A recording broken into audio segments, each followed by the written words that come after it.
Si Dieu veut se servir de vous, si Dieu planifie de se servir de vous, si vous regardez en arrière, vous trouverez qu'il y avait quelqu'un qui vous cherchait querelle toute votre vie. Vous avez été choisi comme souffre-douleur.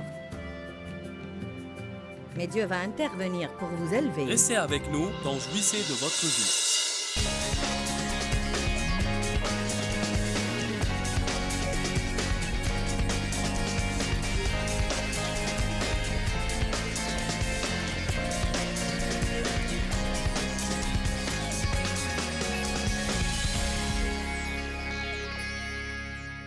Quand on dit « soyez satisfait de vous-même », cela ne veut pas dire ne jamais vouloir changer.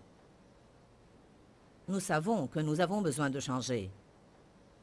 Mais rien ne dit qu'on ne peut pas être heureux entre un changement et un autre.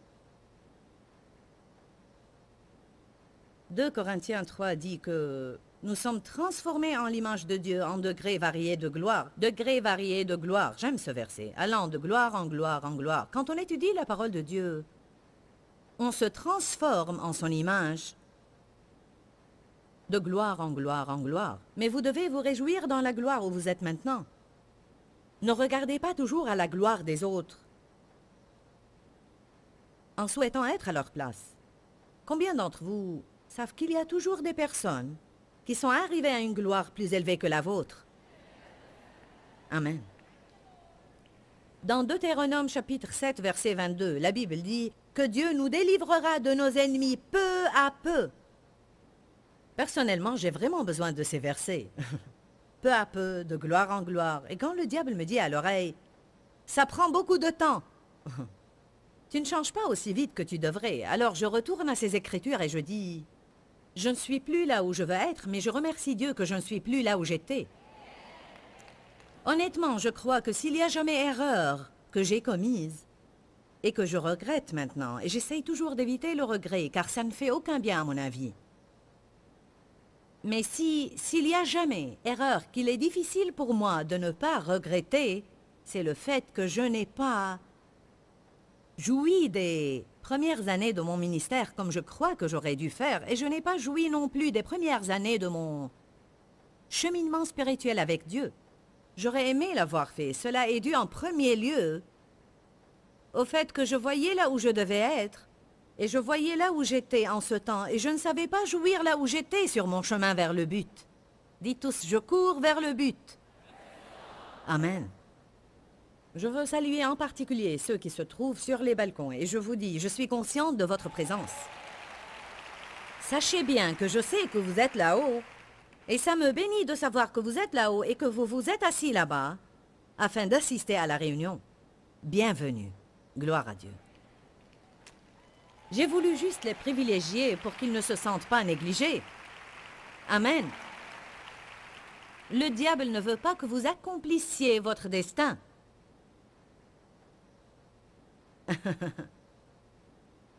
Il travaille jour et nuit afin de trouver différents moyens pour entraver votre progrès et vous empêcher d'être tout ce que Dieu veut que vous soyez et de jouir de ce que Jésus vous a donné par sa mort.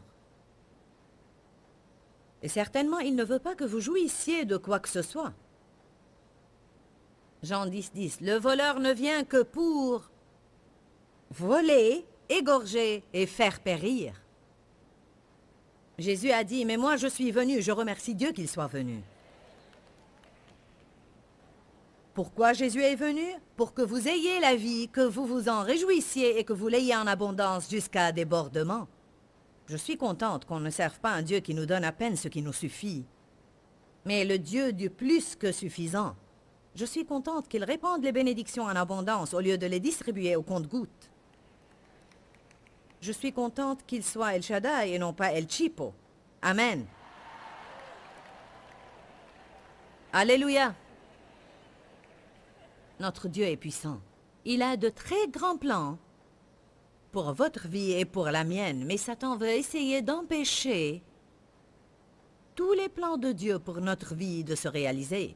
Nous allons contempler la vie de David dans la Bible et voir les différents moyens dont l'ennemi s'est servi, et cela pour l'empêcher d'avancer et de croire qu'il peut entrer dans l'histoire et qu'il peut faire grand-chose. Le diable veut vous empêcher de faire quoi que ce soit, mais si vous allez essayer de faire quelque chose, il veut que ça soit médiocre et moyen.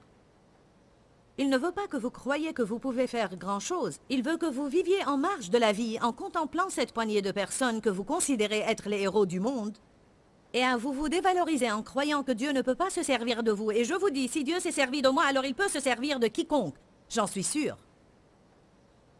Je pense que c'est une des raisons pour lesquelles il m'a appelé afin de prouver qu'il peut se servir de quelqu'un qui était aussi misérable que je l'étais quand il m'a appelé. Quand Dieu avait besoin de quelqu'un pour le charger de ce ministère, il a cherché une personne misérable et il a dit « Je vais manifester ma puissance en toi. » Amen. Dans 1 Samuel, chapitre 16, verset 1, il est écrit « Dieu dit à Samuel, « Jusqu'à quand resteras-tu à pleurer seul, alors que moi je l'ai rejeté et qu'il n'est plus roi sur Israël? Emplis d'huile ta corne et va. Je t'envoie chez Jessé le Bethléemite, car j'ai vu parmi ses fils le roi que je veux. » Je pourrais parler de ce sujet toute la nuit, car il faut qu'on dise aux gens, « Jusqu'à quand resterez-vous à pleurer ce que vous ne pouvez pas changer? » Si vous voulez progresser, vous devez lâcher ce qui est derrière mentalement et émotionnellement. Et vous devez avancer. Il a dit à Samuel le prophète, « Jusqu'à quand resteras-tu à pleurer? » Cet homme, alors que j'ai essayé de me servir de lui, mais sans succès. J'ai un nouveau plan. Amen. Alors Dieu voulait oindre David pour roi. Mais tout de suite, on remarque que l'ennemi a commencé à agir. Car quand Samuel était allé pour oindre l'un des fils de Jessé, comme Dieu lui avait dit de faire, on a appelé tous les fils de Jessé, sauf David. Satan a intervenu tout de suite pour que David se sente mal à l'aise, car sa famille ne considérait même pas que Dieu pouvait se servir de lui. Vous vous sentez mal à l'aise quand les gens ne considèrent même pas que Dieu peut se servir de vous. Ils ont appelé tous ses fils, sauf David, et le premier était sûrement l'aîné. Dans 1 Samuel chapitre 16, verset 6, il est écrit « Lorsqu'ils arrivèrent et que Samuel aperçut Eliab, qui est le fils aîné, il se dit « Sûrement pour Dieu, c'est son oint. » Mais Dieu dit à Samuel « Ne considère pas son apparence ni la hauteur de sa taille, car je l'ai écarté. » Il ne s'agit pas de ce que voient les hommes, car l'homme regarde à l'apparence, mais Dieu regarde au cœur. Ouh, comme c'est réconfortant. Dieu regarde au cœur.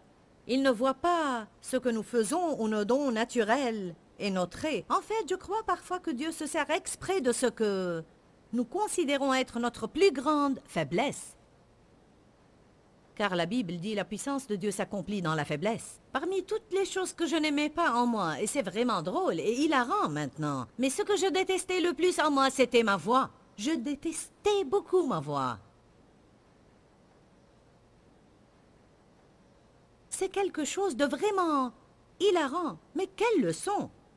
Je n'aimais pas ma voix car elle était bizarre. Et pas comme la voix des autres. Amen. Certains d'entre vous ont quelque chose en eux qui les rend différents des autres et ils détestent aussi différentes choses en eux et différents traits de leur personnalité et de leur caractère. Et le diable leur a dit qu'ils étaient bizarres, mais moi je vous dis que vous n'êtes pas bizarres mais uniques. Il y a une grande différence entre être bizarre et être unique. Je croyais que ma voix était bizarre, mais elle est unique et son avantage est que quand je parle, les gens écoutent. Et cela pour la seule raison que ma voix est unique. Et croyez-moi, c'est vraiment quelque chose de très drôle, car partout où je vais, si les gens ne reconnaissent pas mon visage, ils disent « cette voix ». Je reconnaîtrai cette voix n'importe où. Je crois que souvent les téléspectateurs arrêtent de zapper pour la simple raison que ma voix est unique. Et quand quelque chose est unique, ça attire vraiment l'attention. Alors voici que Dieu se sert de ce que je considérais être le pire de mes défauts pour prêcher l'Évangile, littéralement dans le monde entier, chaque jour à travers la télévision. Le Seigneur est merveilleux. Amen. Il ne voit pas l'apparence de l'homme, mais il voit le cœur. N'oubliez pas que quand les autres vous prennent pour des vauriens, des bonariens, Dieu voit quelque chose que les autres ne voient pas. Alors ils ont appelé tous les fils. Et Dieu a dit, non, non, non, non, n'y a-t-il pas quelqu'un d'autre? Ils répondirent, si, il reste encore David. Juste David. Il est dehors en train de paître le bétail. Envoyez le chercher. » Ils l'ont cherché, et il est écrit, « Et Samuel prit la corne d'huile et l'oignit au milieu de ses frères. » Cela est très intéressant, car parfois Dieu vous oindra devant des personnes qui ne vous aiment pas du tout, ou même devant des personnes qui sont jalouses de vous. Et je vous dis, les frères de David étaient jaloux de lui, et je vais vous le prouver dans quelques minutes. Probablement car il était gentil, ou bien car il aimait Dieu. Bien, vous pouvez lire tout cela dans le chapitre 16, et maintenant au début du chapitre 17, dans 1 Samuel 17, Goliath apparaît. Il était en train de se moquer et lancer un défi aux Israélites, et nul d'entre eux n'avait l'audace de le combattre, etc., etc., etc. Alors les 3 frères aînés de David ont été envoyés à la guerre, mais David, au pâturage pour paître le troupeau. Son père l'envoyait parfois pour donner du fromage, du pain et quelques boissons à ses frères dans le campement, et il pouvait jeter un coup d'œil sur le champ de bataille. Il aimait faire cela, car il voulait voir ce géant vaincu. Alors, David est arrivé un jour avec du fromage, du pain et des boissons, et il a commencé à poser des questions à ceux qui se tenaient près de lui. Prenez 1 Samuel 17, 26. Il est écrit, David dit à ceux qui se tenaient près de lui, « Qu'est-ce qu'on fera à celui qui abattra ce Philistin et qui écartera la honte d'Israël? Qui est ce Philistin incirconcis pour qu'il ait lancé un défi aux troupes du Dieu vivant? » Le peuple répondit, « Voilà ce qu'on fera pour l'homme qui l'abattra. » Lorsque son frère aîné Eliab l'entendit discuter avec les soldats, il se mit en colère contre lui et il lui dit, « Faites attention ici. Pourquoi es-tu descendu? À qui as-tu laissé ton petit troupeau dans le désert? » C'est étonnant comment, quand Satan essaie d'entraver notre progrès, il se sert de quelqu'un pour essayer de nous dévaloriser et nous faire sentir que quoi que nous fassions, nos efforts sont vains et dépréciés et n'ont aucune importance. À qui as-tu laissé non seulement ton troupeau, mais ton petit troupeau? À qui as-tu laissé ton petit troupeau que tu gardes? Toi, vaurien et bon à rien. Le diable n'a jamais essayé de vous faire sentir que vous étiez un bon à rien et que ce que vous faisiez était sans valeur et même pas remarquable. Tu n'es qu'une réceptionniste. Tu travailles dans les réclamations. Tout ce que tu fais, c'est travailler à la garderie. S'il n'y avait pas de personnes qui faisaient cela, on n'aurait pas eu une telle réunion. Ce qui est important pour nous n'est pas nécessairement important pour Dieu. Ce qui est important pour Dieu, c'est que vous fassiez ce qu'il vous a demandé de faire et non pas ce que le monde considère être important. Puis il a accusé David. « Je connais ton insolence et la malice de ton cœur. C'est pour voir la bataille que tu es venu. » Verset 29 montre que David était habitué à être traité comme ça. Écoutez, David répondit, « Qu'est-ce que j'ai fait maintenant? » Vous pouvez déduire du ton de cette phrase-là qu'il était habitué à être maltraité et critiqué. Il était habitué à être découragé, habitué à être accusé. Il était habitué à un tel traitement de la part de ses frères. Et écoutez bien, si Dieu veut se servir de vous, si Dieu planifie de se servir de vous, si vous regardez en arrière, vous trouverez qu'il y avait quelqu'un qui vous cherchait querelle toute votre vie. Vous avez été choisi comme souffre-douleur. Mais Dieu va intervenir pour vous élever, pour se servir de vous et vous donner une double bénédiction pour les souffrances du passé. Il y a encore mieux. Qu'est-ce que j'ai fait maintenant? Est-ce qu'on ne peut pas poser une question inoffensive? Le verset 30 est très important. Nous pouvons ce soir tirer environ 20 leçons différentes. Écoutez ce que David a fait. Il avait à choisir. David se détourna d'Eliab et s'adressa à un autre. Il posa la même question. Et le peuple lui répondit comme la première fois. Pourquoi est-il si important qu'il s'était détourné d'Eliab? Car en agissant ainsi, il s'est détourné de la lutte. Il s'est détourné de l'offense. Et il s'est détourné du face-à-face avec lui. Et c'était comme s'il disait, pas la peine de le confronter. Il allait tenir à ce qui lui importait. Alors il s'est tourné vers un autre pour lui poser la même question pour savoir ce qu'on fera à celui qui abattra Goliath, parce qu'en lui-même, il avait ce petit indice dans son cœur que ce petit berger serait celui qui allait tuer Goliath le géant. Nul de ces bavards ne pouvait le faire. Mais peut-être ce petit berger qui était en train de paître son petit troupeau et qui n'était même pas suffisamment important pour être appelé quand le prophète était venu oindre un nouveau roi. Peut-être ce petit garçon que tout le monde sous-estimait, Dieu avait l'œil sur lui. Allez maintenant, est-ce que vous vous sentez mieux ce soir? Il s'est détourné de ce que Satan préparait pour l'attaquer. Savez-vous que l'une des choses principales dont Satan se sert pour vous distraire de ce que Dieu veut faire dans votre vie sont les problèmes avec les autres? C'est tout un autre message. Achetez mes sermons sur la lutte. L'idée se répète. Je parle de ce sujet car je veux que vous voyez comment, quand Dieu vous met quelque chose à cœur, Satan met devant vous opposition après opposition après opposition après opposition, et cela pour vous décourager et vous faire céder.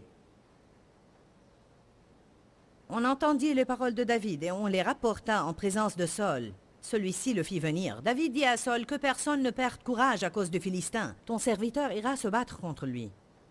Mais Saül dit à David, tu ne peux pas te battre avec ce Philistin. Car tu n'es qu'un enfant, et lui, il est un homme de guerre depuis sa jeunesse. Alors, David a dit, je la battrai, et qu'est-ce qu'il reçoit? Le découragement. Tu ne peux pas le faire. Mais David dit à Saül, quand ton serviteur faisait paître les brebis de son père et que survenait un lion ou un ours qui enlevait une bête du troupeau, je le frappais et j'arrachais celle-ci de sa gueule. Et s'il se dressait contre moi, je le saisissais par le menton et je le frappais à mort. Il a refusé de regarder le géant avant de revenir sur les victoires du passé. Ton serviteur a battu le lion et l'ours. Il lancera de ce Philistin incirconcis comme de l'un d'eux, puisqu'il a lancé un défi aux troupes du Dieu vivant. Voilà maintenant les versets qui appuient mon sermon ce soir. David dit encore, « Dieu qui m'a arraché aux griffes du lion et de l'ours, m'arrachera de la main de ce Philistin. » Alors Saül dit à David, « Va, et que le Seigneur soit avec toi. » Verset 38. Alors Saül revêtit David de sa tenue, lui mit sur la tête un casque de bronze et le revêtit d'une cuirasse. Il ceignit David de son épée par-dessus sa tenue. David s'efforça de marcher, mais il n'était pas entraîné. Et il dit à Saül, « Je ne puis pas marcher avec cela, car je ne suis pas entraîné. » David s'en débarrassa. David prit son bâton en main, il se choisit dans le torrent 5 pierres, bien lisses, et les mit dans son sac de berger, sa giberne, et comme nous le savons, c'est avec ces pierres-là qu'il a pu tuer le géant. Bon, quelle est la morale de cette histoire, la leçon qu'on en tire? Saül a dit, d'accord, si tu insistes à le combattre, au moins revêt mon armure et va combattre le géant comme je l'aurais combattu si j'avais le courage de le faire. Mais David était suffisamment sage pour savoir qu'il ne pourrait pas abattre Goliath avec l'armure d'un autre. Quel est mon message ici? Vous n'arriverez jamais à vaincre le diable tant que vous essayez d'imiter quelqu'un d'autre.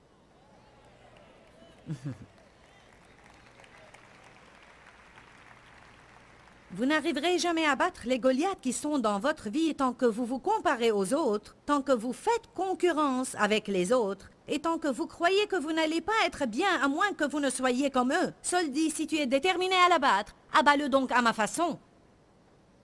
Il répondit, non, je vais simplement ramasser ces petites pierres lisses. Mais qui tuerait un géant avec 5 pierres lisses? Je vous dis que peu importe ce que vous faites, ce qui importe vraiment est ce que Dieu décide de oindre. Il faut que vous compreniez que quoi que vous ayez, si Dieu vous demande ce qu'il a déjà oint, vous n'aurez pas à faire ce que quelqu'un d'autre a fait, mais ce que Dieu vous a dit de faire. Et ce n'est pas ce que quelqu'un d'autre a fait qui va être convenable pour vous, mais ce que Dieu vous demande de faire. Louez le Seigneur.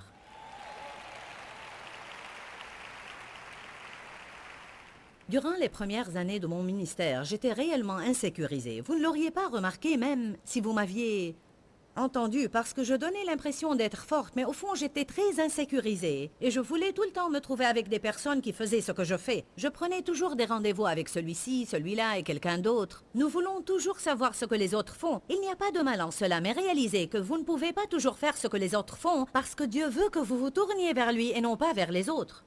Je voulais toujours prendre des rendez-vous avec toutes ces personnes. Et à chaque fois que j'avais un rendez-vous et avant que je n'aille rencontrer les personnes en question, le rendez-vous s'annulait. C'était comme si Dieu ne voulait pas que je rencontre des personnes qui faisaient ce que j'essayais de faire. Je criais, « Seigneur, j'ai besoin d'aide !» Et bien sûr, il me répondait, je vais t'aider et te montrer ce que tu vas faire. En fait, Dieu savait qu'il me manquait tellement d'assurance que si je me trouvais avec d'autres personnes, au lieu d'être moi-même et de faire ce que Dieu me disait de faire, j'aurais fait tout ce qu'il faisait et cela n'aurait pas marché, parce qu'en réalité, ce n'était pas le plan de Dieu pour moi. Quand aurons-nous suffisamment d'assurance pour être des individus uniques et pour avoir peut-être le courage de faire quelque chose de différent?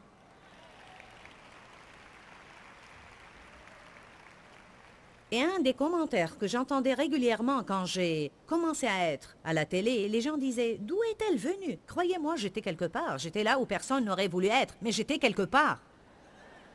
J'étais quelque part avec l'Esprit Saint, en train de combattre les diables. C'était là où j'étais. Amen. Et je voulais toujours savoir ce que les autres faisaient pour que je le fasse. Mais quand j'ai commencé à passer à la télé, un des commentaires que j'entendais régulièrement était « Cela est vraiment nouveau. Cela est original. J'apprécie beaucoup son style. Elle n'est pas du tout comme les autres. Dieu ne veut pas qu'on soit tous identiques. Il ne faut pas qu'à chaque fois que vous regardez un programme à la télé, vous trouvez qu'il est une copie intégrale à ce que vous venez de voir, excepté un changement de visage. Dieu favorise la variété. Il aime la créativité. Il ne faut pas avoir peur de sortir du commun et être un peu différent. Permettez à Dieu de se servir de vous d'une manière unique. Amen.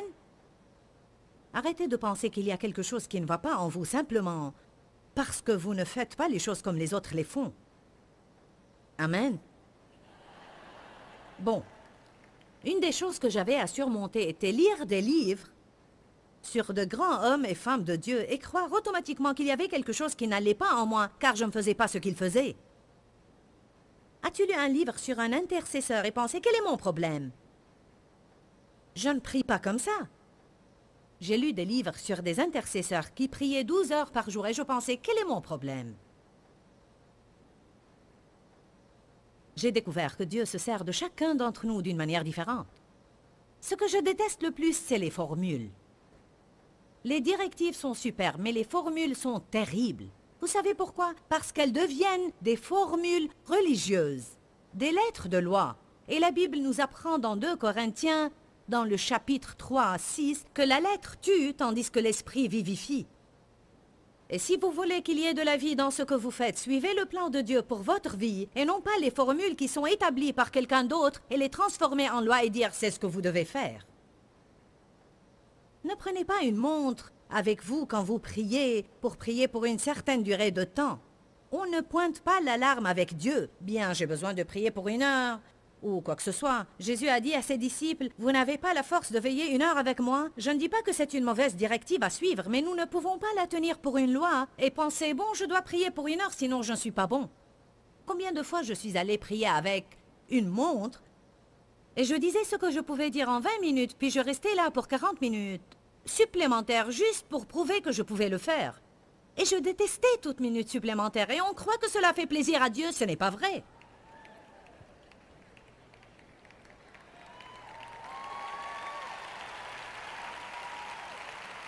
Il y a des fois où j'ai prié pendant 2 heures et c'était comme si 10 minutes ont passé.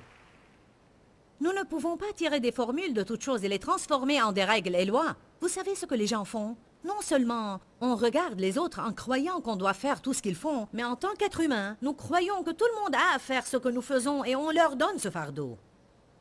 Vous êtes peut-être satisfait de votre vie de prière. Vous priez peut-être une quinzaine ou une trentaine de minutes et cela est super pour vous. Dieu l'est loin. Alors la prière sera le moment le plus agréable dans votre vie car c'est le moment qui vous unira avec Dieu dans une relation profonde. Ainsi, chaque matin, vous louerez Dieu. Vous êtes en compagnie de Dieu. Puis vous allez manger avec la sœur chrétienne. Vous la connaissez? Vous commencez à lui raconter à quel point vous êtes enthousiaste de prier 15 minutes chaque matin et elle vous dit « Tu pries 15 minutes par jour seulement ?» et vous déprimez. Qu'est-ce qu'elle essaye de faire? Vous revêtir de sa tenue. Soyez assez courageux pour suivre l'exemple de David et dire « Je ne peux pas me revêtir de votre tenue. » Le contentement et la satisfaction. Vous savez, souvent nous voulons quelque chose, mais nous ne voulons pas faire l'investissement nécessaire pour l'avoir. Nous ne voulons pas faire l'effort nécessaire pour l'écouter. Nous devons être éduqués. N'oubliez pas, mes partenaires et moi sommes en train de prier pour vous sans relâche. Et je vais vous demander maintenant de prier pour moi et mon ministère aussi. Restez à l'écoute et n'oubliez pas de demeurer dans la parole parce qu'il y a réellement la vie dans la parole de Dieu. Pourquoi Seigneur, pourquoi? Dans ce livret, Joyce Meyer nous enseigne à travers la parole comment être délivré de la confusion. Pour obtenir ce livret gratuitement, écrivez-nous à Joyce Meyer, boîte postale 40095-6300 Larnaca, Chypre. Ou bien visitez notre site web www.joycemeyer.org/fr.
bao năm tháng qua, nhưng trong trái tim không bao giờ xa lời mẹ ru con hiu hiu trẻ nguồn lụt nước lũ bắt